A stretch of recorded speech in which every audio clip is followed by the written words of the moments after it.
La inteligencia artificial es una tecnología que, como les dije, está cambiando, está transformando las plantas, la industria, pero mucho se habla de inteligencia artificial ya, ¿no? Pareciera que todo el mundo ya está empleando la inteligencia artificial. Yo le voy a pedir a Agustín que nos aterrice, que nos dé un panorama, que empiece por la definición, ¿qué es inteligencia artificial? Y cómo estas tecnologías pueden ayudarnos a mejorar nuestras decisiones, nuestra calidad, nuestra producción, aspectos que son muy importantes para poder competir al mercado global. A mí me gusta mucho ver inteligencia artificial como una meta, un espíritu de a dónde queremos llegar con la programación. Y nosotros lo que estamos viendo es que la inteligencia artificial es básicamente todos aquellos softwares, programas informáticos que buscan emular la inteligencia humana, ¿no? De manera artificial. Entonces, en este sentido, pues abarca desde el lenguaje, como son los modelos largos del lenguaje, escritura, visión, ahorita ya se pueden crear incluso imágenes, videos, etcétera. Pero también va a la otra parte, que es la parte de analítica y estadística avanzada, ¿no? En este sentido, pues los modelos de inteligencia artificial tienen, pues ahorita estamos viendo, sobre todo el año pasado que explotó ahora sí que el hype, la tendencia de ChatGPT, todos lo han usado, espero. Igualmente luego Google sacó su propia versión, que es Gemini, también está Mistral, está Anthropic, hay muchísimas versiones de esto. ¿Qué es lo que puede hacer entonces la inteligencia artificial? Pues al parecer ya puede hacer casi de todo. Empezamos partiendo de lo que será analítica avanzada y sistemas expertos, pero actualmente ya estamos llegando al punto de emular capacidades que considerábamos meramente humanas, ¿no? Incluso si uno va a uno de estos modelos largos de lenguaje, uno puede pedirle que te haga un poema, ¿no? En el estilo que tú quieras. Incluso si tú le das suficientes poemas tuyos y tú tienes ahí una vena de compositor o de poeta, eventualmente el modelo va a empezar a replicar tu propio estilo y ya no vas a tener tú que hacer los poemas, ¿no? Más que afinar algunos detalles. Entonces, pensando en estas capacidades ahora en la manufactura, ¿en dónde vemos que puede empezar a pegar todo esto? Pues vemos desde sistemas de seguridad, control de acceso, seguimiento de objetos, controles de seguridad para máquinas, por ejemplo. Ayer estaba pensando precisamente sistemas de seguridad, por ejemplo, si una máquina está operando y no tiene que tener nadie a su alrededor, por poner un ejemplo, pues se puede diseñar un sistema de visión artificial en el cual pues entra en paro la maquinaria al detectar que hay una persona muy cercana, ¿no? O que está en posición de riesgo. También lo podemos ver para control de calidad. También lo podemos ver incluso, yo creo que es algo que va a empezar a pegar para control y generación de diseños industriales, eso también se va a empezar a ver. De hecho, tenemos un tema al final de este panel que justo va por la parte de propiedad intelectual. Ciertamente hay avances o cosas que podemos considerar como inteligencia artificial. El mantenimiento, por ejemplo, toda la información de datos que se usan para la cuestión de los mantenimientos, el concepto de mantenimiento predictivo, todo eso, logística, utiliza muchos datos también respecto a los envíos, ¿no? Entonces eso es importante, pero más bien el enfoque siempre fue o ha sido hasta hace poco el obtener los datos para saber qué está pasando en todo momento, ¿no? Pero no exactamente asociados a inteligencia artificial. Ahora, como lo comenta Agustín, desde que empezó esto de ChatGPT, curiosamente empieza a haber más enfoque de lo que es RPA, Robotic Process Automation, etcétera, dentro de las plantas de manufactura, pero creo que todavía falta mucho para llegar a un escenario de decir que en las plantas de manufactura estamos utilizando a pleno uso, a plena capacidad la inteligencia artificial. Al final, cada vez tenemos más información, ¿no? De sistemas de tomografía que llegamos al micro y te estamos llegando al nano. Entonces, de ver a lo mejor 100 porosidades, ahora podemos ver miles de porosidades. Y poner a la gente a revisar qué porosidad te afecta y cuál no es imposible. Y ahí es donde empezamos a trabajar mucho en la parte de inteligencia artificial. ¿Cómo logramos que la información sea cada vez más fácil interpretar y que esa información me dé resultados para que yo haga una mejora continua en el proceso? Entonces, con eso empezamos a incursionar mucho en tema de fundición e inyección de plástico y también la parte electrónica, ¿no? Ahí ves que la causa raíz, o sea, si ahorita se me descompone mi teléfono, lo que hago es, voy con mi proveedor, tiro ese y me da otro. Realmente no hay capacidad de hacer de causa raíz, pero realmente con la tecnología ya es viable, ¿no? Y es parte de lo que estamos trayendo ahorita en el mercado, ¿no? Entonces ya no es nada más tomografía de objetos grandes, ahorita ya estamos en microscopios con rayos X, procesamos la información y obtenemos cada vez más información. Entonces ahí es donde viene el reto, ¿no? Y a veces creo que la inteligencia artificial nos da miedo, como cuando llegan los robots que iban a desplazar gente, es claro, pero al final hay tareas repetitivas que es imposible que la gente las pueda hacer. Entonces ahí es donde estamos trabajando en cómo podemos mejorar los procesos de manufactura, ¿no? El ejemplo más básico en otras industrias obviamente es entretenimiento, yo creo, ¿no? Todos tenemos algún servicio de streaming que luego sus algoritmos son algo agresivos o no, pero todos tienden a recomendarte lo que ya viste, ¿no? Esa es una aplicación básica, sencilla de inteligencia artificial.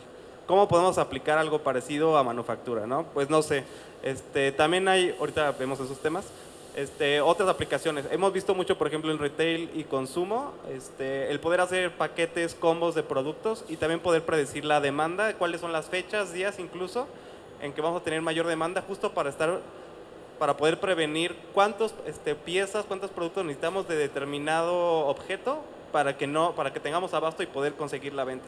Porque si uno produce menos piezas y te piden más, pues estás perdiendo venta, ¿no? Pero si uno tiene piezas de más, pues tienes un exceso de inventario, ¿no? Entonces, de la misma manera, podemos tener modelos predictivos y de forecasting, o sea, de series de tiempo, en los cuales podamos estar preveyendo el futuro para estar adelantados a él.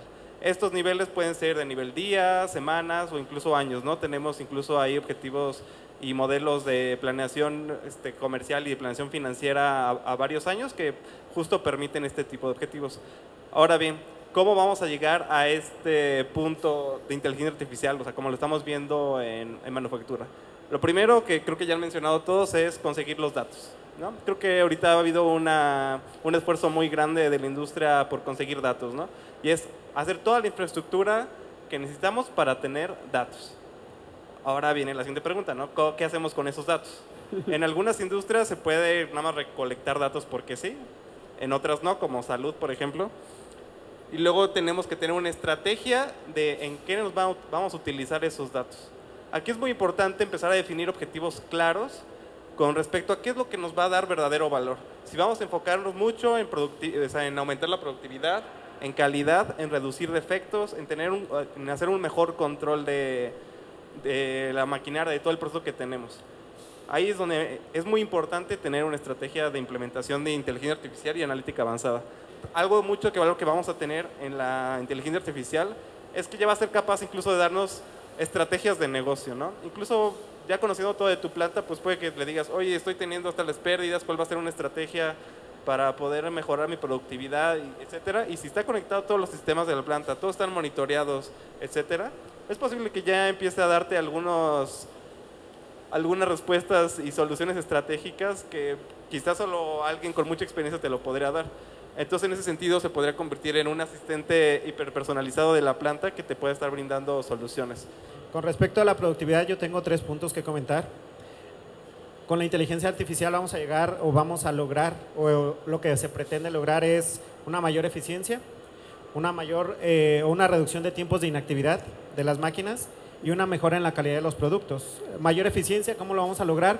Mediante el obtener los datos, como menciona Agustín, al momento de obtener los datos, procesarlos e ingresarlos a una inteligencia artificial, un algoritmo de aprendizaje, el algoritmo puede saber cómo se comporta ese proceso, puede entender a nivel digital, podríamos decirlo, cómo el proceso está yendo, cómo va aprendiendo el sistema y al final te puede dar un resultado, te puede decir, puedes hacerle de esta manera o puedes modificarlo de esta manera.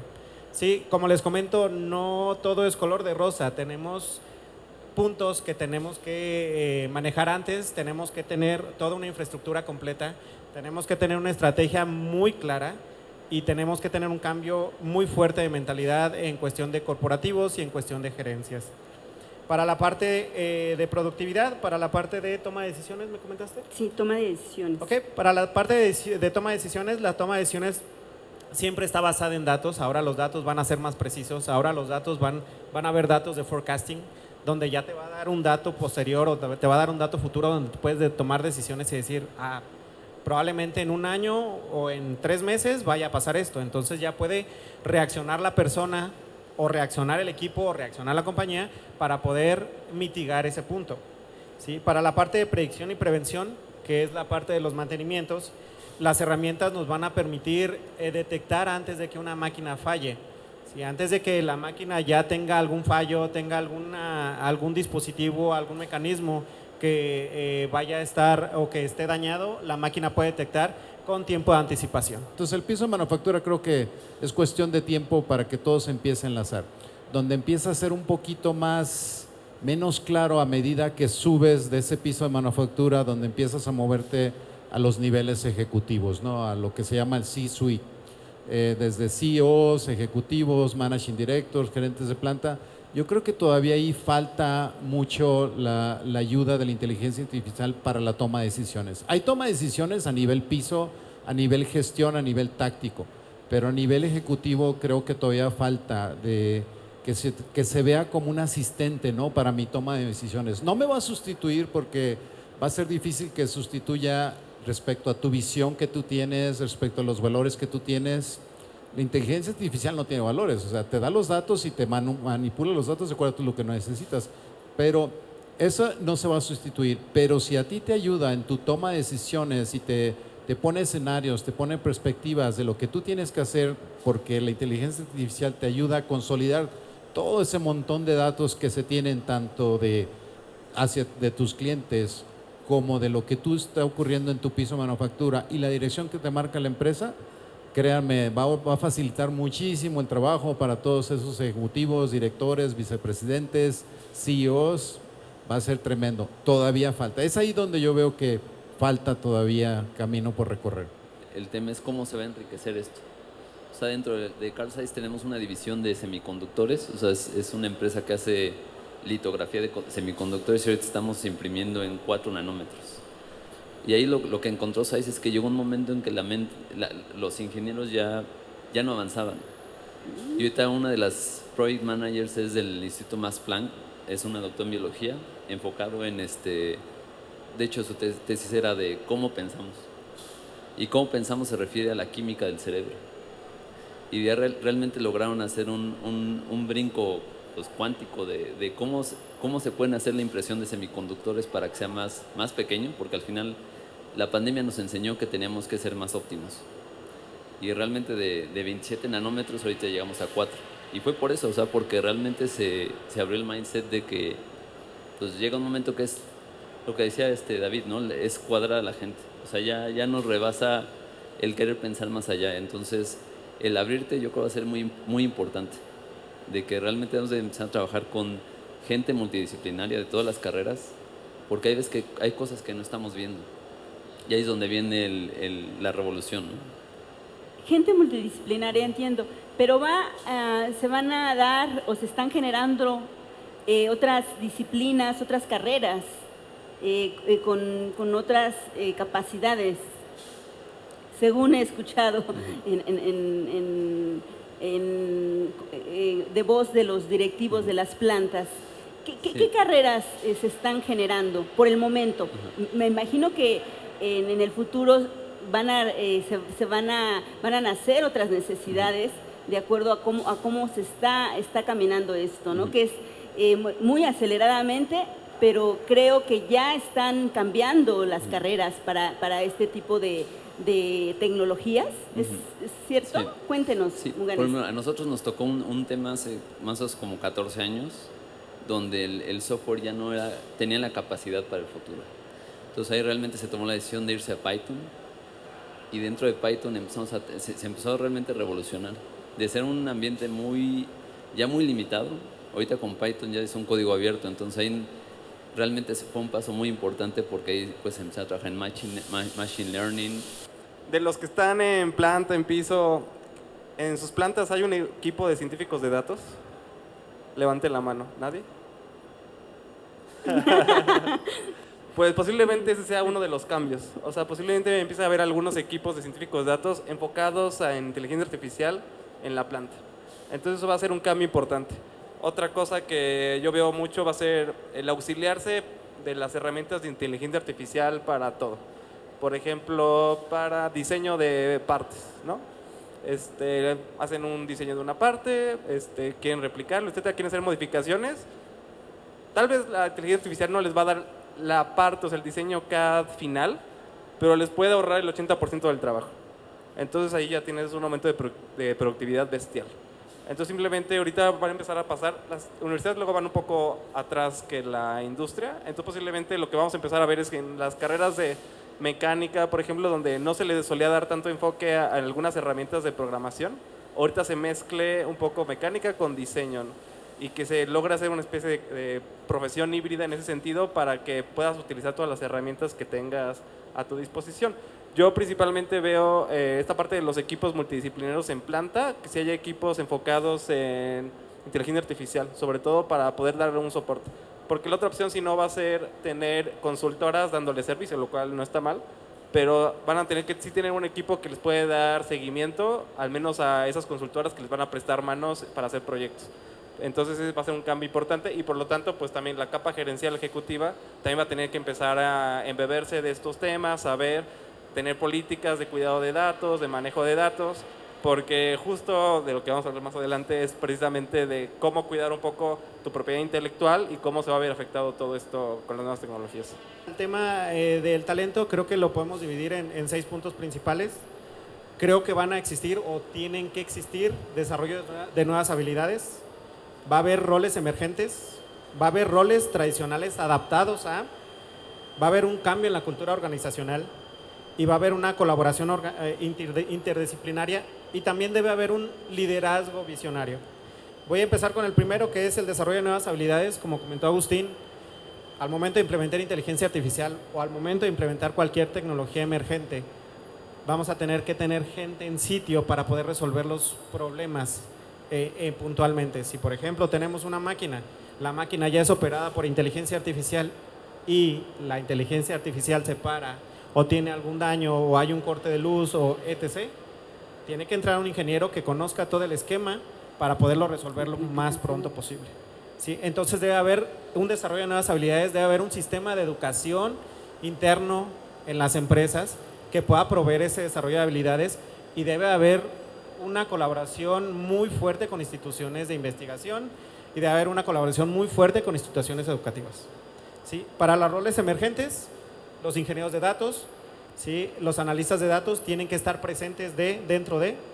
Va a haber roles adaptados, roles que ya existen en la manufactura que van a tener ya un asistente virtual o van a tener un asistente de inteligencia artificial o van a tener un robot adaptativo flexible que van a tener que entender cómo funciona, ¿sí? Y van a tener que interactuar con ese robot o con ese dispositivo.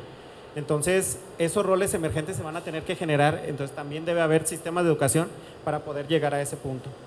Con respecto a la cultura organizacional, debe haber una cultura de innovación. Hace 2 días tuve la oportunidad de platicar de electromovilidad y uno de los temas en México de electromovilidad era, pues, como ya sabemos, continúa el gobierno de la 4T, había un tema de incentivos, el nearshoring, la certidumbre jurídica, etcétera, y a fin de cuentas es un tema de mucha inversión, ¿no?